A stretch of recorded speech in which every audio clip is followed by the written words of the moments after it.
I've seen a lot of things go sideways in HOA-run communities. But nothing prepared me for what happened to the Carter family. It started on a Monday. Not just any Monday.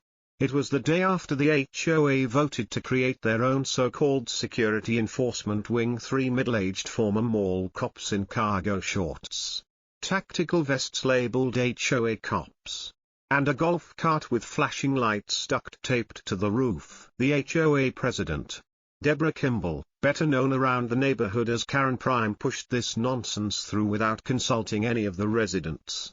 Said it was for the safety of our children. The irony still burns. Emily Carter was 5. Loved sidewalk chalk and strawberry gummies. She'd just started drawing rainbows on her driveway again after months of therapy. She'd stopped talking after an incident no parent should ever have to face, but I'll get to that. That morning, Emily was out in front of her family's home on Maple Oak Drive, drawing quietly while her mom, Sarah, tended the flower beds. Nothing suspicious. Nothing dangerous. That's when the HOA cops rolled up. 2 of them. Golf cart squealing. One hopped out with mirrored aviators and a clipboard. "Mom," he barked, puffing out his chest like he was some deputy sheriff.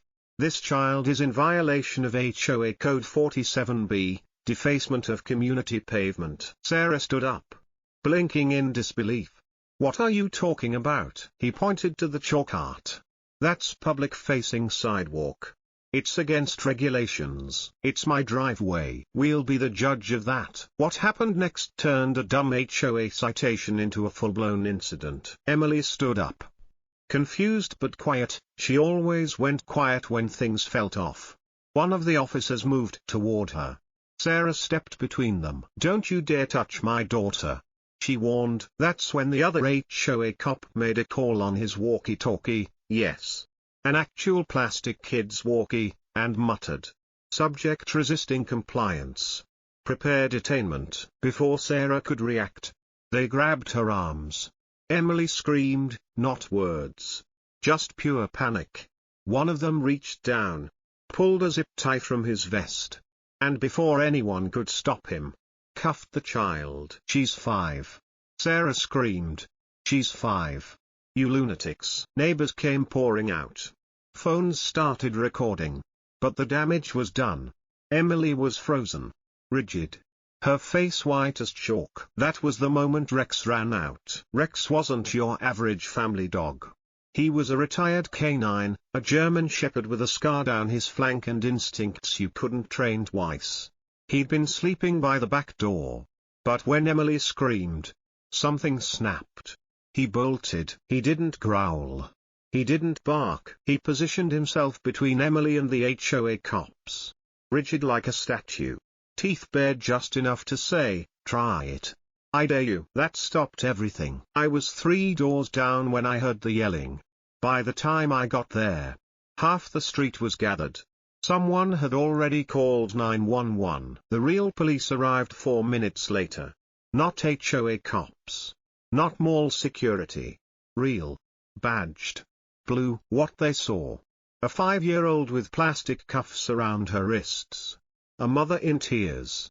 And 2 HOA enforcers still trying to argue about regulations. What followed was a mix of handcuffs, citations, and lawsuits waiting to happen. But here's where it gets worse, and where this story spirals into something far darker. Emily had already been through trauma once. Months ago.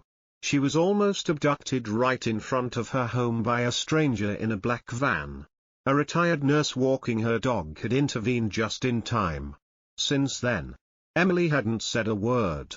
The only thing that brought her back from the brink was Rex. And now the HOA had just triggered every fear, every wound, and pushed that little girl back into the darkness. The question that haunted me, and everyone else on Maple Oak Drive, was simple: was this just HOA overreach? Or was someone trying to silence Emily again? We were about to find out. The day Rex arrived, it was raining. Not the stormy, dramatic kind, but the kind of cold, grey drizzle that soaked into your bones and made the whole world feel muted. Fitting, I guess. Considering how silent things had become in the Carter household after the sidewalk chalk incident, Sarah Carter was desperate. Emily hadn't spoken a word since being zip-tied by the HOA cops. She barely left her room. Wouldn't eat unless Rex sat at the door. Wouldn't sleep unless she was cradling one of her stuffed animals in the closet. Sarah had heard about Dr. Maru Ellison, a behavioral therapist who partnered with retired service dogs for trauma recovery. And that's how Rex entered the picture. He was no ordinary mutt. Rex was a state-trained canine with a history longer than most beat cops. 2-time medal recipient. Injury in the line of duty. Discharged after taking a blade to the side during a meth house raid. He'd been on a euthanasia list before Dr. Ellison intervened. Said there was still purpose behind those eyes. The first time Emily saw him, she didn't move. She just sat on the couch, legs tucked under her, watching him like he was a ghost in her living room. Rex didn't approach. He just lay down 5 feet from her, head resting on his paws. Those dark eyes watching her like she was the only thing in the room that mattered. For 3 days. That's how it went. Silence. Staring. Then, on day 4, Sarah found them both asleep on the living room floor. Emily had crawled down in the night and curled up beside him, one tiny hand tangled in his fur. It was the first time she'd slept through the night since the van incident. After that, things started changing. Small things at first. Emily would eat when Rex ate. She'd sit on the porch with him during the afternoon, scribbling drawings with broken crayons. At first, they were chaotic scribbles, red lines, black shadows. But then came shapes. A girl. A dog. A man standing behind a van. One image repeated over and over. A black van with no license plate. Sarah brought the drawings to Detective Monroe, the same FBI agent who had investigated the original abduction attempt. He'd seen enough of these to know, this wasn't random. She's trying to tell us something, he said, laying the crayon sketches across his desk. She remembers more than we thought. And that dog? He might be the key. Emily still hadn't spoken. Not fully. But one day, something happened. It was just after breakfast. Rex had performed one of the simple commands Dr. Ellison taught him: sit, stay, nose tap. Emily watched from her blanket fort in the living room. Good boy, she whispered. The room went silent. Sarah, standing in the kitchen, dropped her coffee mug. It wasn't just the words. It was the look on Emily's face. Like she hadn't even realized she'd spoken. Her lips still parted. Her hand still outstretched toward Rex, who was now gently wagging his tail. His ears perked as if he knew what had just happened was monumental. After that, the bond between them only deepened. Emily would rest her hand on the scar along Rex's side whenever she felt anxious. He'd lean into her when thunder rolled outside. Sometimes, she'd whisper into his ear, things no one else could hear. But here's the thing most people missed: Rex wasn't just comforting her. He was listening. Actively. Responding. Dr. Ellison called it empathic pattern training. Rex wasn't just a therapy dog, he had been retrained to respond to nonverbal trauma cues.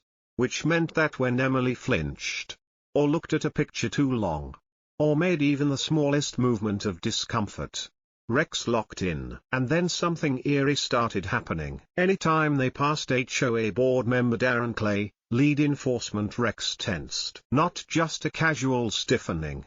Full alert mode. Muscles coiled. Tail frozen. The growl low and steady. Emily would grip his fur tighter. And once, just once, she made the same small hand movement she'd done that day in court. A subtle flick. A silent call for help, and Rex nearly lunged. I saw it with my own eyes. We were outside the community clubhouse, during one of those fake family picnics the HOA liked to throw to keep people distracted. Darren Clay smiled at the crowd, held a beer, laughed like he was some beloved mayor. But when he passed Emily, she froze. And Rex snapped his head up so fast it made 2 other neighbors step back. That's when I knew something wasn't right. That dog remembered something. Or worse, Darren Clay did. And if that was true, the Carter family was in more danger than anyone realized. There's a kind of silence that doesn't just fall, it drops. Hard. Heavy. The kind that makes your ears ring and your palms sweat. That's the kind of silence that filled the Maple Ridge Town Hall the morning of the hearing. On paper, this was a simple community dispute. A public hearing to address accusations of excessive force and overreach by the Maple Ridge Homeowners Association. The HOA called it slander. The Carters called it what it was, an assault on a 5-year-old child by self-appointed, untrained, power-drunk goons. But to anyone who had lived here long enough, this wasn't just about a sidewalk chalk incident. This was about control.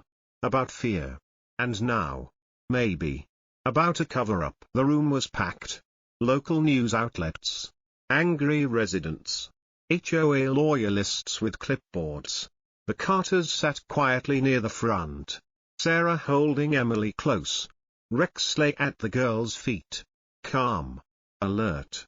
His eyes sweeping the room like a trained sentry. Judge Mark Sullivan, retired but respected, had volunteered to oversee the hearing after hearing whispers of what really happened. Across the room, seated with smug ease, was Darren Clay, Director of Community Compliance, according to his laminated badge.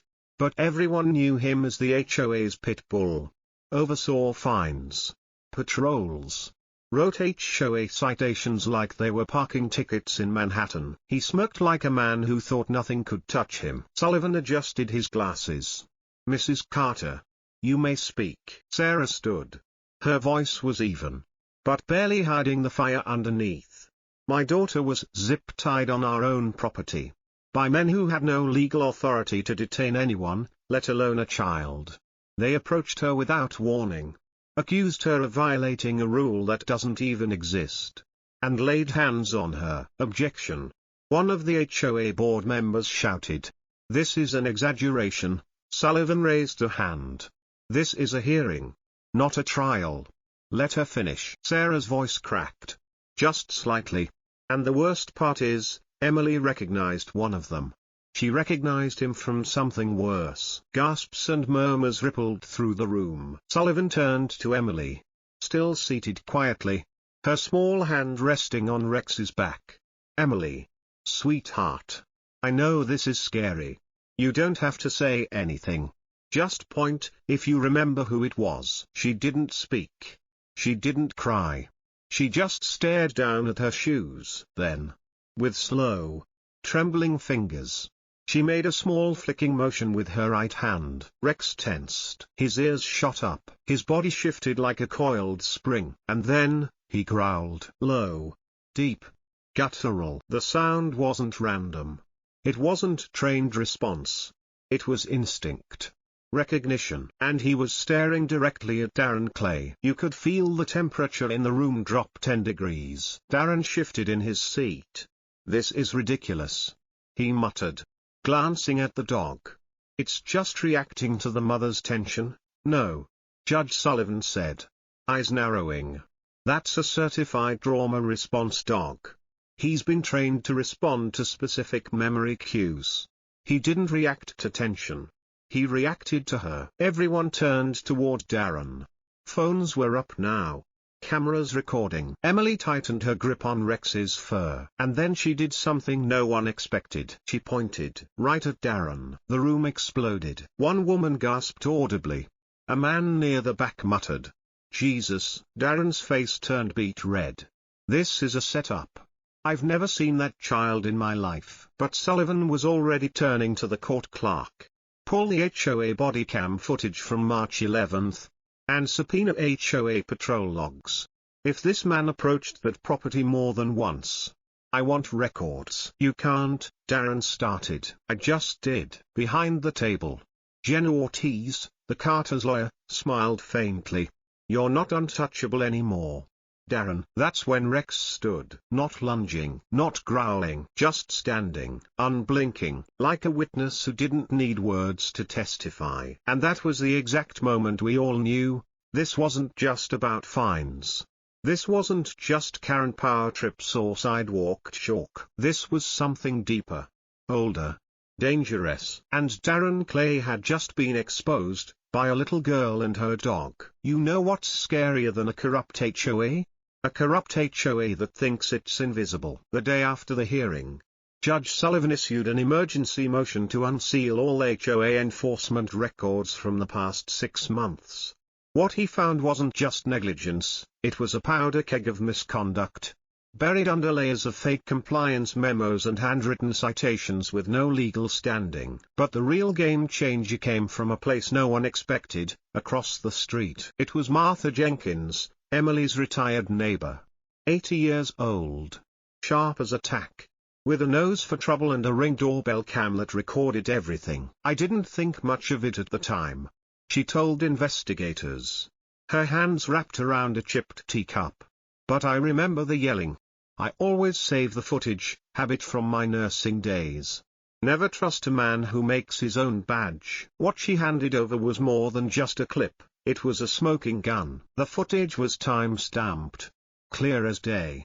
March 11, 10:04 a.m. The HOA golf cart pulled up in front of the Carter residence. Darren Clay in the driver's seat. 2 other men climbed out, both in black polos. Fake community enforcement badges stitched into the sleeves. They didn't knock. They didn't call.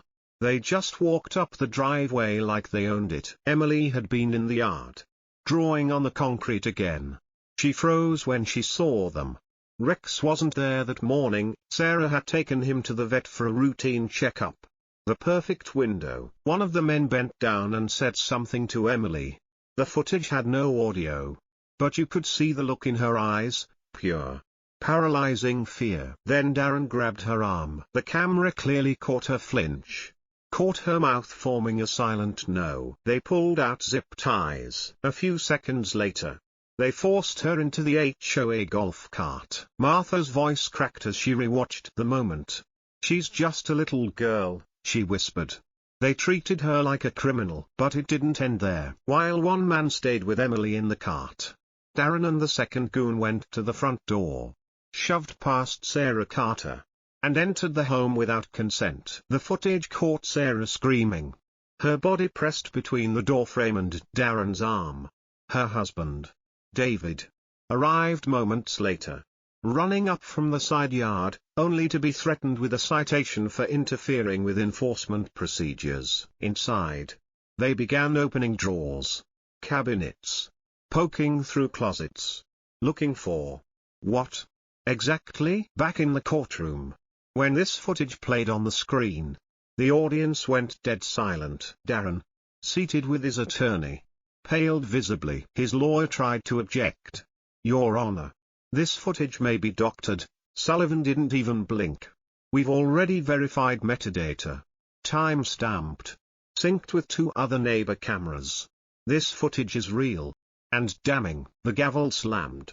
I'm ordering a full investigation into Maple Ridge HOA enforcement practices. Effective immediately. All enforcement activities are suspended pending review. Sarah Carter burst into tears. David wrapped his arms around her. Emily just clutched Rex, burying her face into the thick fur on his neck. But Rex didn't relax. He stood perfectly still. His eyes locked on Darren Clay. He remembered. And if Rex remembered, maybe there was more. That's when Detective Monroe stepped forward with another bombshell. We pulled GPS pings from Darren's HOA-issued tablet, he announced. And guess what?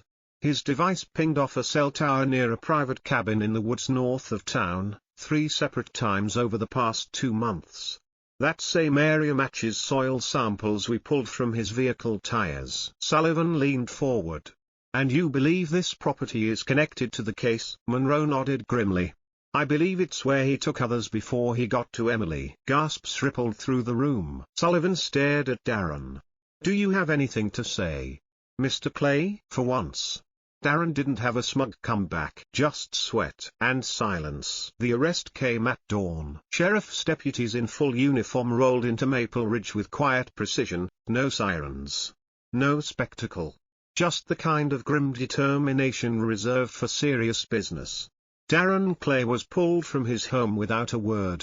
Still wearing his faux HOA enforcement shirt. The charges: kidnapping, impersonating a public officer, criminal trespassing, tampering with evidence, 4 felonies and counting. The media was already camped outside the HOA clubhouse by the time he was led away in cuffs.